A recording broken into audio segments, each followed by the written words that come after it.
আমার এনে দাও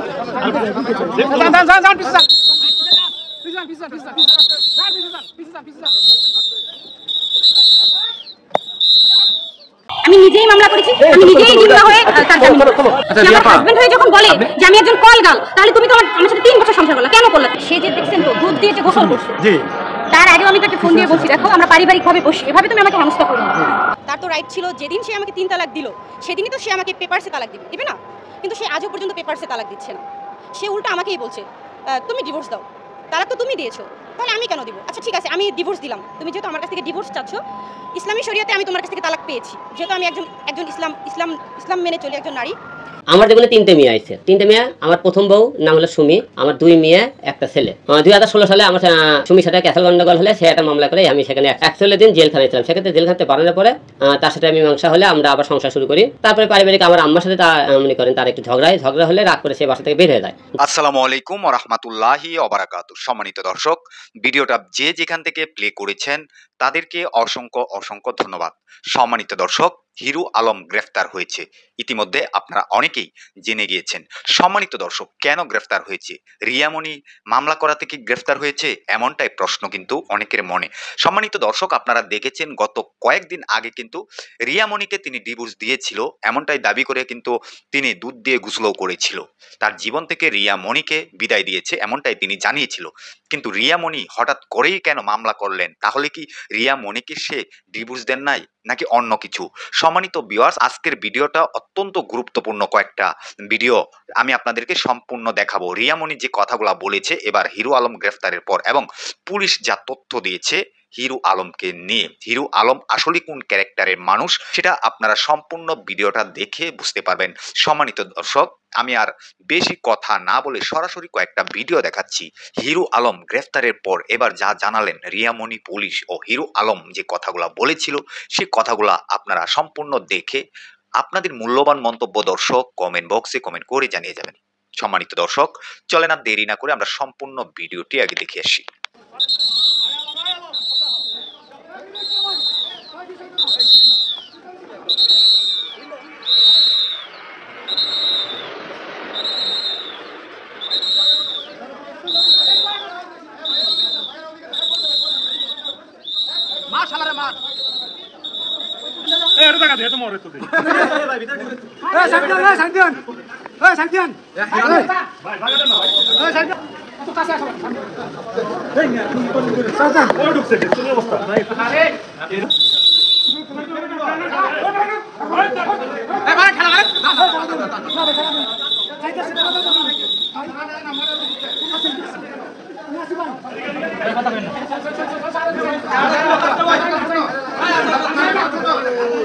হ্যালো, আমি তাকাও।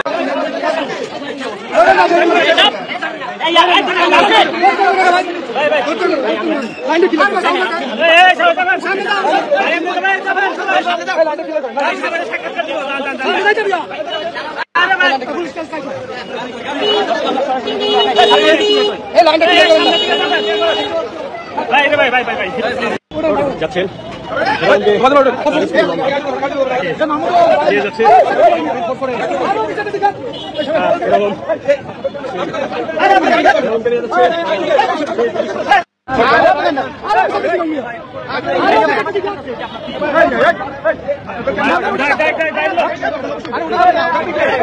আমাকে কি সে 10 জন জনগণকে বিয়ে করছিল? করে নাই তো, আমরা তো পারিবারিকভাবে বিয়ে করছিলাম। তাহলে সে কেন সমাজকে মানে কি দেখাইলো, কি শিখাইলো? কি শিখাইলো? সে একজন স্ত্রীকে কি বলে? একজন স্ত্রীকে কখনোই সে কিভাবে বলতে পারে যে কলগাল? কলগাল মানে তুমি কলগালকে কেন বিয়ে করছিল? কলগাল মানে আমাকে সে এত নিচু করে কিভাবে কথা বলে? সে তো আমার হাজবেন্ড ছিল, তাই না? তাহলে সে অন্যায় করেছে, সে আমাকে সাইবার বুলিং করতেছে, সে আমাকে যা তা বলতেছে। এখন এগুলোকে আমি মেনে নিব? আমি কি চুপ থাকবো সবসময় কি আমি চুপ থাকবো বলেন? আমার প্রতি অন্যায় হবে, আমি সব মেনে নিব? কেন মেনে নেব? তারও তো সাজা হওয়া উচিত, তারও তো বোঝা উচিত যে না সে অন্যায়। আইনজীবী হিসাবে তাকে পরামর্শ দিতে চাই, তার ন্যায় বিচার পাওয়ার রাস্তা রয়েছে। হিরু আলম ভুল করেছে, তবে সে যে ভুল করেছে, রিয়ামণির যে ক্যারিয়ার রয়েছে, হিরু আলমের যে ক্যারিয়ার রয়েছে, আমরা সকলে সহযোগিতা চাই, তারা একটা সমঝোতায় আসুক। গতকালকেও দেখছেন সে মিডিয়া ডেকে সে কি বলে রিয়ামনির বংশ নেই, রিয়ামনি একটা কল গাল। সে যদি আমাকে নিয়ে এমন সাইবার বুলিং করে আমি তো সমাজে বাঁচতে পারবো না, আমার তো সুইসাইড করতে হবে। আমার হাজবেন্ড হয়ে যখন বলে যে আমি একজন কল গাল, তাহলে তুমি তো আমার সাথে 3 বছর সংসার করলা, কেন করলা 3 বছর? কাজের ক্ষেত্রে ওই কাজটা করতে একটু লেট হয়ে গেছে তাদের, কিন্তু কাজটা হয়েছে। একদিনই তো আপনি অভিযোগ উঠাইছিলেন, তাহলে অভিযোগটা কার উপরে ছিল আপনার? এই মামলাটা আসলে আগে থেকেই রানিং ছিল, সে তো জামিনে ছিল, আর সে জামিনের জিম্মাদার ছিলাম আমি নিজেই মামলা করেছি, আমি নিজেই জিম্মা হয়ে তার জামিন যা বলছে তুমি যদি বাসাগুলো আলাদা করতে পারো সেদিন তোমার বাসা যেমন হলে আমি সংসার করবো না। যে বাবা মা বলে ঠিক আছে একটু দেরি করেন, হলে সংসার নষ্ট করার দরকার নেই, আমি তোমাকে জায়গা দিচ্ছি, তুমি হলে বাড়ি করো। তারপরে আমার বাসার সাথে একটা বাসা ডুপ্লেক্স বাড়ি করি, বাড়ি করতে 2 বছর সময় লেগেছে। লাগার পরে আমরা প্রথম বউকে আনার চেষ্টা করি, সে এই 2 বছর টাইম লেগেছে, আমি বুঝতে পারিনি সে সৌদি এক প্রবাসে একটা ছেলের সাথে প্রেম করছে, আমরা বুঝতে পারি বিষয়টা। এই দিন 2 বছর সে সময় নেই। তারপরে আমার মা বাবা সবাই মিলে সে বললো যে তুমি হলে আসো, 2-3টে মেয়ে অন্তপক্ষে 2টে সন্তান দিকে মুখের দিকে তাকে হলো সংসারটা করো। বাংলাদেশে অনেক মেয়ে ডেকেছে স্বামী ছেড়ে দিবি, মাগার তার সন্তানদেরকে ছাড়ে না। আমার এই বউটা এমন, সে সন্তান ছেড়ে দিয়ে গেল।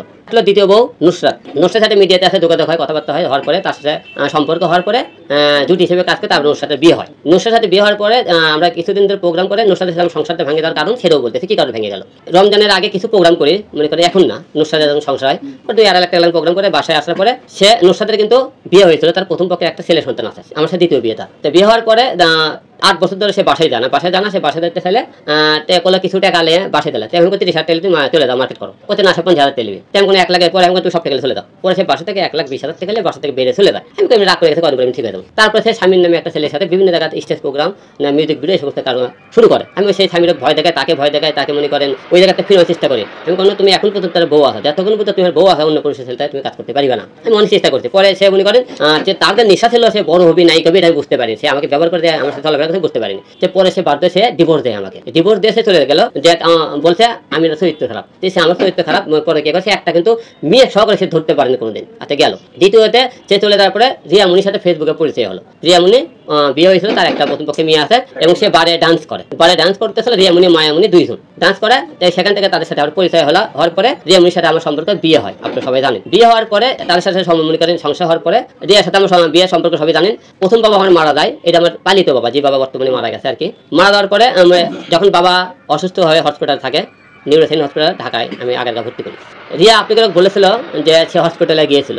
বউরা যখন যেদিন ঢাকায় আসে তারই একদিন আগে সে বউরা আব্বার সাথে দেখা করে ঢাকায় আসে, যে আমি আব্বার কাছে আসলো। সে বলছে চিকিৎসার অবস্থা সে আব্বার কাছে ছিল না। রিয়া বলেছে আমি নাকি পরকিয়া করি, বলেছে আমার কথা। আমি তো পরকিয়া করি, পরকিয়া বলতে কি বোঝে আমি জানি না। আমি পরকিয়া বলতে বুঝি যে আমি এবং আমার মেয়ে একটা যে মেয়ের কথা বলতে, সেই মেয়ের সঙ্গে সেই রুমে আমার কোনো অশ্লীল অবস্থা কি রুমে ধরছে কি কোনো পার্কে কোনো ডেটিংয়ে যে কোনো জায়গায় ধরলে আমি বুঝলাম না আমি পরকিয়া করছি। সেই ক্ষেত্রে সে আমাকে 3 তালাক দেওয়ার পর আমি ঠিক আছে, আমি আমার মতো সে তার মতো, কিন্তু সে কিন্তু আমাকে কাগজ কলমে তালাক দেয়নি। ইভেন সে আমাকে কাবিননামাটাও দিচ্ছে না, আজও পর্যন্ত তার কাছ থেকে আমি কাবিননামা পাচ্ছি না। সে কাবিননামা আটকে রেখেছে। যেহেতু সে কাবিননামা আটকে রেখেছে, সেক্ষেত্রে আমি কিভাবে তাকে ডিভোর্স দিব? কাবিননামা তো আমার প্রয়োজন, আমার বিয়ের ডেট প্রয়োজন, কাবিননামা প্রয়োজন। সে আমাকে কাবিননামাও দিচ্ছে না, সে নিজেও ডিভোর্স দিচ্ছে না। সে এটা বলছে যে আমি এখন বিয়ে করতে পারবো, আমি আমার মতো চলতে পারবো, কিন্তু তুমি পারবে না, তুমি আটকে থাকবে। সেটাই হচ্ছে, আমি আমার মতো কাজ করতে পারছি না, আমি আমার মতো জীবন জীবিকা করতে পারছি না। আমাকে আমার স্বাধীনতা সে হরণ করছে, আমাকে সে ঘর বন্দি করে রাখছে। সে ঠিকভাবে না আমার ভরণ পোষণ দিচ্ছে, না ঠিকভাবে সে আমার খবর নিচ্ছে, আবার সে আমাকে ঘরবন্দিও করে রাখছে। সে তালাক দেওয়ার পর তার উচিত ছিল আমাকে ডিভোর্স করে দেওয়া কাগজ কলমে, কিন্তু সে সেটা করছে না। তো এর আগেও সে আমাকে নিয়ে অনেক হ্যারেস করেছে, অনেক সাইবার বুলিং করেছে। তার বিরুদ্ধে আমি অ্যাকশন নিতে চাচ্ছি, আইনগতভাবে ব্যবস্থা নিতে চাচ্ছি। এবং গতকালকে দেখেছেন সে আমাকে নিয়ে অনেক বাজে মন্তব্য করেছে, আমাকে অকথ্য ভাষায় গালি দিয়েছে। এখানে আদালত তাকে গ্রেপ্তারি পরোয়ানা দিয়েছে, এখানে কি আমার কোনো হাত রয়েছে? সে অন্যায় করেছে বিধায় তো তার বিরুদ্ধে আমি মামলা করেছি, তাই না? সে কোর্ট অবমাননা করেছে, যার কারণে তার বিরুদ্ধে গ্রেপ্তারি পরোয়ানা জারি হয়েছে। এখানে আমার অপরাধ কি? সে আমাকে নিয়ে কেন গালিগালাজ করলো? সম্মানিত দর্শক, এই যে ভিডিওটি দেখেছেন, হিরো আলমের কথাগুলা শুনেছেন এবং রিয়ামনি যে কথাগুলা বলেছে সেই কথাগুলা কারটা সত্য হতে পারে সেটা আপনারা কমেন্ট বক্সে কমেন্ট করে সম্মানিত ভিউয়ার্স জানিয়ে যাবেন। ভিডিওটা সর্বোচ্চ পরিমাণ শেয়ার করে সবাইকে দেখার সুযোগ করে দিবেন। সবাই ভালো থাকবেন, সুস্থ থাকবেন। পরবর্তী কোনো একটা ভিডিওতে আপনাদের সাথে দেখা হবে। আসসালামু আলাইকুম।